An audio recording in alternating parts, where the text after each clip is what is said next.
You think you know South Florida, but trust me, until you've tried to pick a place to actually live here, you really don't. This isn't just one city, it's a full-on lifestyle menu. And if you choose wrong, it'll cost you more than just a little bit of money.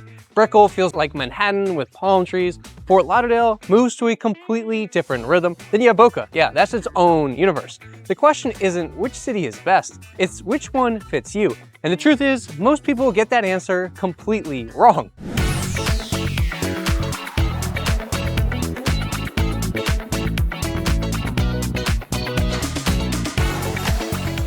Everyone lumps South Florida together like it's one big beachy paradise. Honestly, it kind of is. But we've got palm trees and water views for days, and the reality is it's way more complex than that. People show up thinking that they're moving to Miami when what they really want is Boca or West Palm. Or they expect downtown energy but land in a quiet canal neighborhood wondering where really all the action went. The truth is, these cities are wildly different. Not just in look or layout, but in who lives there, how people move, and what things really cost at the end of the day. Ultimately, what your day-to-day lifestyle actually feels like. Now here's a mistake most people search for homes based on price, photos, not the vibe. They see a gorgeous home in Fort Lauderdale, but don't realize the neighborhood kind of shuts down around 9, 10 o'clock. Not a bad thing. Or they pick a beachfront condo in North Miami, really wonder why they're so far from Brickell and all the action and nothing really walkable. They're not thinking about things like school zones, insurance premiums, or really the commute times. All of those change dramatically from one area to the next. Another big miss is underestimating how spread out South Florida really is. A 10-mile drive can sound pretty easy on paper until you're sitting in traffic trying to get from Coral Gables to maybe Wynwood or Coral Springs to Fort Lauderdale. Trust me, I did it every single day in high school. It's brutal. This place isn't built like a typical city. It's more like a network of mini-cities, each with its own rules, energy, and lifestyle. And without boots on the ground insight, it's easy to make a decision that feels exciting now, but doesn't really work for you long term. So before getting locked in on one building, city, maybe even zip code, you gotta understand the bigger picture.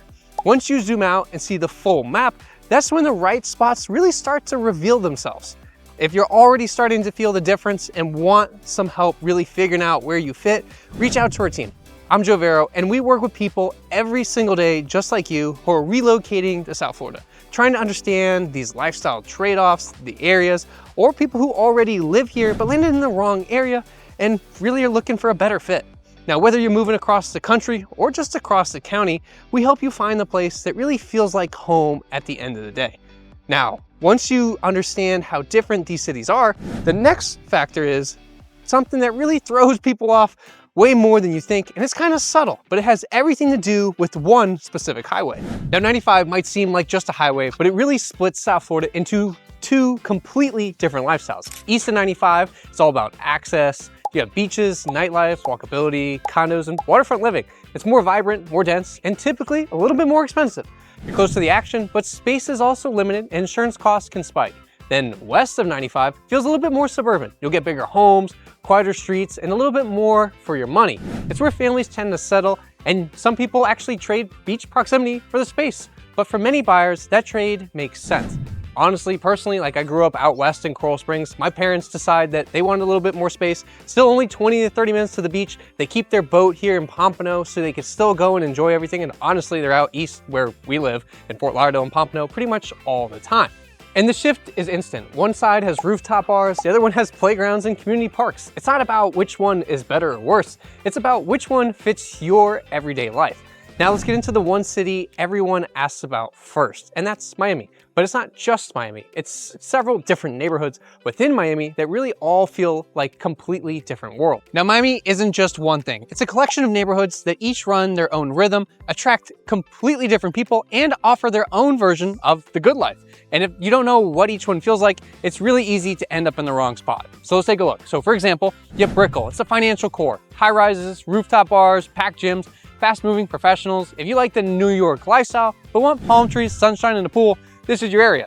Then we have Edgewater and Midtown, which are a little bit more residential, still vertical though, still urban, but quieter, more polished. A lot of remote workers, young couples, and pretty much young professionals land here because you're close to everything without the chaos, still pretty walkable. Then there's Wynwood, all personality, murals, craft breweries, art galleries, events. It's creative, gritty, and full of energy. Not for everyone though, but perfect for someone who prefers culture over the condo amenities. Then you got downtown, which is evolving. You got everything from older towers to brand new luxury buildings, and it's walkable to the arena, museums, and Bayfront Park. It's urban living, but it's not as settled as the rest. Then there's Coral Gables and Coconut Grove, which both offer a completely different feel. More residential, more space, and a lot more trees. I like it a lot. Gables has the old world elegance and quiet money energy, while the Grove is all about laid back luxury, waterfront parks, and neighborhoods that really feel tropical with a twist. Each one has its own personality, its own price point, and its own lifestyle. And most buyers don't realize how big the gap really is until they're in it.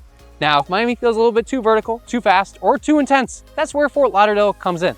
Let's break down the Broward County lifestyle next. Now, Fort Lauderdale has a completely different vibe and energy than Miami. It's more relaxed, a little bit slower, but in the best way. And ultimately, it's built around the water. If Miami is high rise and high intensity, Fort Lauderdale is a little bit more laid back and boater friendly. Downtown Fort Lauderdale has been growing fast with new luxury condos popping up, new restaurants, and more people moving in every single month, but it still keeps its charm. Las Olas Boulevard, which is right here, is the heart of the city. You've got shops, bars, coffee spots, and a few blocks later, you're pretty much hitting the beach. Now, Coral Ridge, Rio Vista, and Victoria Park are three of the most in-demand neighborhoods nearby. Coral Ridge is known for its great schools, the golf course, and waterfront homes, while Victoria Park is a little bit more eclectic and walkable, close to downtown still, and then Rio's really known for its parks, walkability, and ultimately waterfront living. Then there's Wilton Manors, which is one of the most vibrant and inclusive areas in Broward. Known for a strong LGBTQ+ community, great local events, and a friendly feel. It's a favorite for buyers who want personality and connection. Honestly, it's also one of the cleanest areas here. Then we have Plantation, which is a move for families who want more space, great schools, parks, and easy access to the highway. It's a different lifestyle from the beach, but it's also one that works for a lot of buyers who are thinking long-term. You're only 10 to 15 minutes from the beach, honestly. And then you've got Las Olas Isles, which is like the cream of the crop. The boating lifestyle at its peak, waterfront homes, deep water access, no fixed bridges anywhere, and just minutes to the ocean and the intercoastal. It's high-end, high demand, and made for people who want their backyard to pretty much double as a marina. The cool thing about Fort Lauderdale and Broward in general is the variety. You've got quiet suburbs, energetic downtowns, and everything in between. But if you head just a little bit further north, that variety doesn't stop. It just shifts into something with different flavor. The cool thing about Fort Lauderdale and Broward is the variety. You've got quiet suburbs, energetic downtowns, and everything in between. But once you've seen what life looks like here, you start to wonder, how does it really compare to what's happening just a little bit further north? The pace shifts yet again, the priorities change, and the neighborhoods take on a whole different tone. Now, Palm Beach feels like the polished cousin in the South Florida lineup. It still has the sun and the salt air, but everything here moves at a slightly calmer and more elevated pace. And depending on where you land, you'll find a completely different mix of lifestyle, luxury, and community vibe. Take Boca, for example. It's buttoned up and dialed in. It's clean, upscale, and full of gated communities, golf courses, top-rated schools, and even waterfront homes. If you want structure, safety, and a pretty much well-maintained everything, Boca checks almost every one of those boxes. It's ideal for families, retirees, and anyone who wants a little bit more order in their surroundings. Then let's take Del Rey. It leans a little bit more casual and social. The downtown's full of sidewalk cafes, music, and bars that feel more like hangouts than anything else. You're still getting the beach access, but the vibe is a little bit younger, more relaxed and lively, and a little less brand focused. A lot of people who consider Boca end up choosing Del Rey once they feel the energy difference, especially on the app. Then West Palm is on the rise. There has been a ton of new development, especially downtown, and the scene is changing fast. You've got brand new condos popping up, tech money moving in, and businesses relocating here at scale. It has its historic charm, but there's a modern edge that's growing fast. I personally love it. Now, Wellington is where the equestrian crowd lives. It's actually the winter equestrian capital of the world. Think sprawling homes, wide streets, and a bit more space between neighbors, really suburbs. It's family heavy, private, and all about that suburban ease. If you're not looking for nightlife, but want the room to spread out, Wellington really delivers. Now, this part of South Florida often gets skipped over in favor of areas like obviously Miami or Fort Lauderdale, but it really shouldn't. For a lot of people, especially those looking for long-term roots, Palm Beach County hits that sweet spot between lifestyle and livability. But lifestyle isn't just about the city. It's also about how close you are to the coast, and that choice can completely reshape your day-to-day life. Let's talk about that next.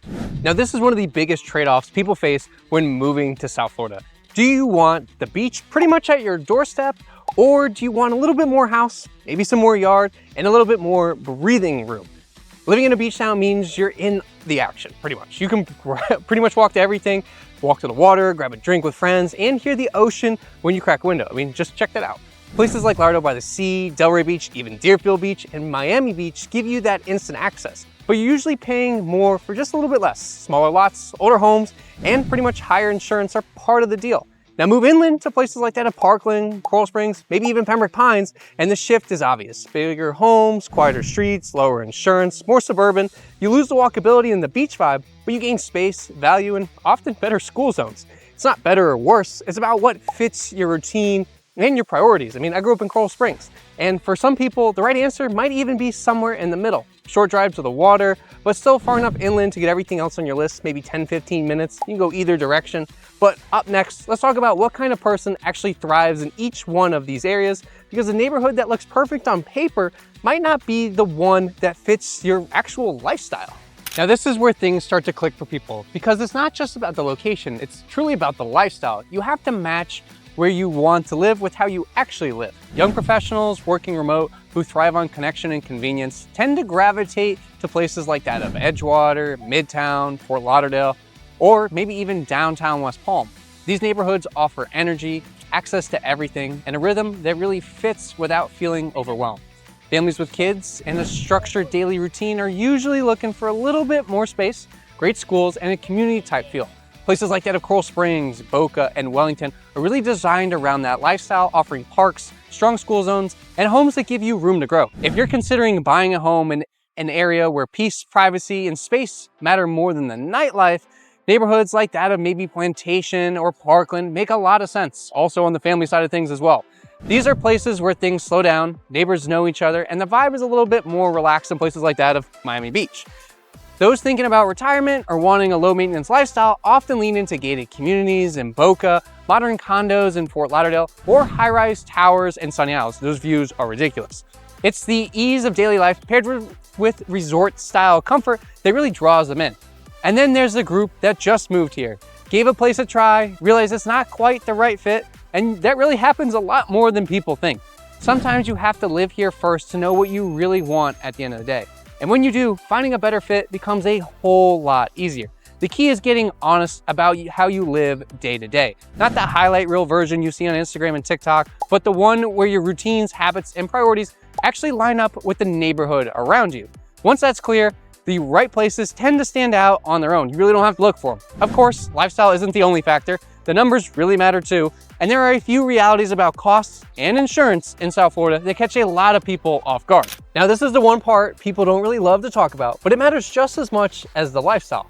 Living in South Florida comes with costs that can feel pretty surprising if you're coming from another state.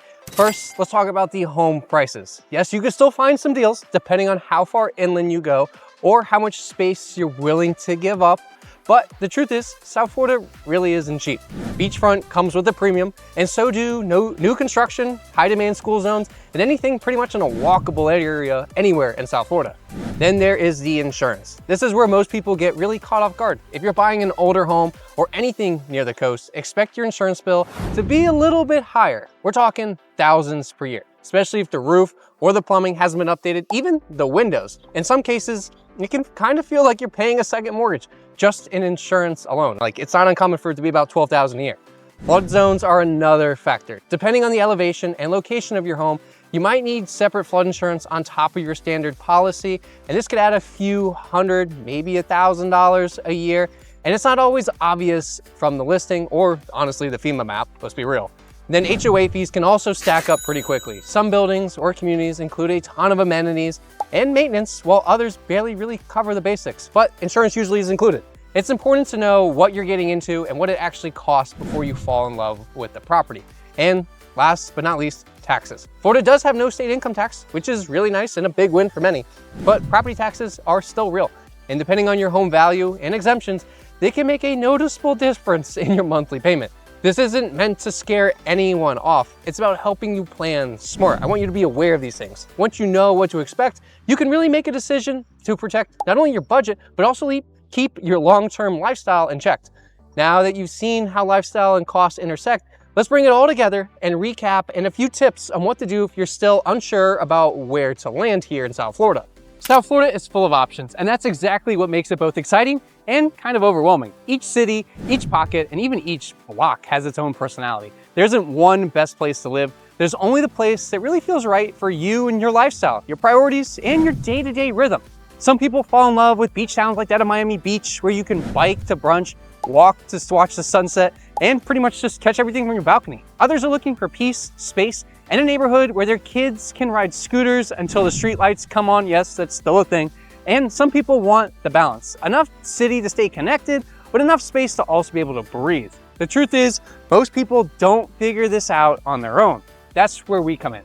If you're moving to South Florida, or if you've already moved and something just kind of feels off about where you landed, my team and I can help you sort through the noise and figure out what really fits. We've helped remote workers find walkable energy. We've helped families upgrade from condo life to a real yard space and a garage, and help people find their second spot that finally feels like home here. No pressure, no sales pitch, just honest conversations about what you're looking for and how you can ultimately find it. I'm Joe Vero, and I know this market because I live it every single day. I also grew up here. If that sounds helpful, we'd love to hear from you. Our information's down in the description and on the screen. And if you're still exploring, keep going. This channel is full of videos that will help you dive deeper into South Florida's lifestyle, the neighborhoods, and what life is really like here. Not just what you see on the postcards and the reels on Instagram. Pick one that speaks to you and keep learning.